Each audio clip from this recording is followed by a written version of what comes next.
સરપંચ શ્રી, આ રસ્તા વિશે આપનો શું અભિપ્રાય છે અને શું કહેવા માંગો છો? આ રસ્તો જૂના ડીસાથી સમૂહને જોડતો માર્ગ છે.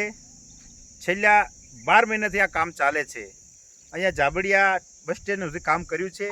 તેઓ પણ ભયજનક પરિસ્થિતિ સર્જાણી છે. કોઈ રાતની લાઇટની વ્યવસ્થા નથી, કોઈ સાધન કે લઈને તો ખાડા મંદર પડે તેવી પરિસ્થિતિ છે. જાબડિયાથી આવતી વણઝારાવાસ સુધી રસ્તો બનેલો છે. ત્યાર પછી અહીંથી જ વણઝારાવાસથી શેઠ ગણજરાના પાટિયા સુધી એવી પરિસ્થિતિ છે કે અહીંથી રોજના અસંખ્ય ખેડૂતો વિદ્યાર્થીઓ પસાર થાય છે. જાહેર માર્ગ છે અને આ વોળાની ડીપ છે અમારી. અહીંયા કોન્ટ્રાક્ટર એજન્સી દ્વારા ખોદીને પડતું મૂકવામાં આવ્યું છે. લોકો એટલા હેરાન પરેશાન થાય છે કે કોઈ એની સીમા નથી. અહીંયા હવે વરસાદનો સમય આવી ગયો છે. વરસાદની સિઝન આવવાની તૈયારી છે. કદાચ અહીંયા વરસાદ હાલ જો સુરેશભાઈ ચાલુ થાય તો અહીંયા રસ્તો કાયમ માટે બ્લોક થઈ જાય.